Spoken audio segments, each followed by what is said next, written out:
বন্ধুরা, পশ্চিমবঙ্গে নিয়োগের ব্যাপারে একটি নতুন আপডেট নিয়ে চলে এসেছি। ওবিসি সংরক্ষণের গেরোয়ে বহুদিন নিয়োগ আটকে থাকায় এখন বিসিডাব্লিউ অফিসের তরফ থেকে নোটিফিকেশান চলে এসেছে 17/7 কোন হিসেবে ক্লার্কশিপ গ্রুপ ডি এসএসসি নিয়োগ প্রক্রিয়াটি হবে। আমরা একটা নোটিশ দেখাচ্ছি যেটা বিসিডাব্লিউ অফিসে থেকে জারি করা হয়েছে। কি বলা হয়েছে এই নোটিশে, আসুন জেনে নিই।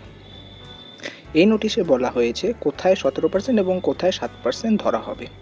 যেসব নিয়োগ প্রক্রিয়ায় ইতিমধ্যে চূড়ান্ত মেধা তালিকা অর্থাৎ ফাইনাল মেরিট লিস্ট তৈরি হয়ে গেছে এবং যেখানে সফল প্রার্থীদের নিয়োগপত্র দেওয়া হয়ে গেছে, শুধুমাত্র সেখানে 17% ধরা হবে।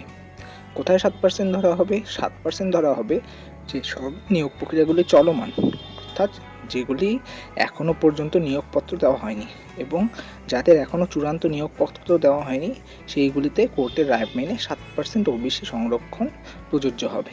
কিন্তু সমস্যা হলো এগুলি সব বলা হচ্ছে, আসলে নোটিশটি এতই জটিল যে এগুলি লোক বারবার বলছে, কিন্তু আদৌ এগুলো সত্য কিনা সম্পূর্ণ জানা যাচ্ছে না।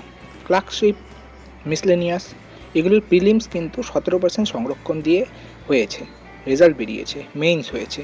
তবে মেইনসের রেজাল্টে কীভাবে 7% ধরা হবে? কারণ এই 7% যারা এলো তারা তো পাস করেছে 17% হিসেবে। এখন যদি 7% দেওয়া হয় তাহলে তো একদল বঞ্চিত হবে। আরেকটি নোটিশে বলা হয়েছে যে এই নোটিশটি যে সহজ নয় তাও বোঝা সম্ভব হবে। 7% হোক বা 17%, এই জটিলতা কেটে এবার নিয়োগগুলি শুরু হবে, কারণ দপ্তরগুলি তারা নোটিশ পেয়ে গেছে। ফলে গ্রুপ সিডি রেজাল্ট আসবে, ডাব্লিউবিপি কনস্টেবল নিয়োগ হবে, এসএলএসটির ভাইভা শুরু হবে।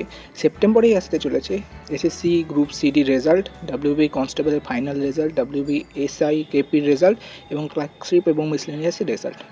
প্রাইমারি ও এসএসসির ভাইভা অর্থাৎ নবম দশমের ভাইভা সেপ্টেম্বরেই শুরু হচ্ছে।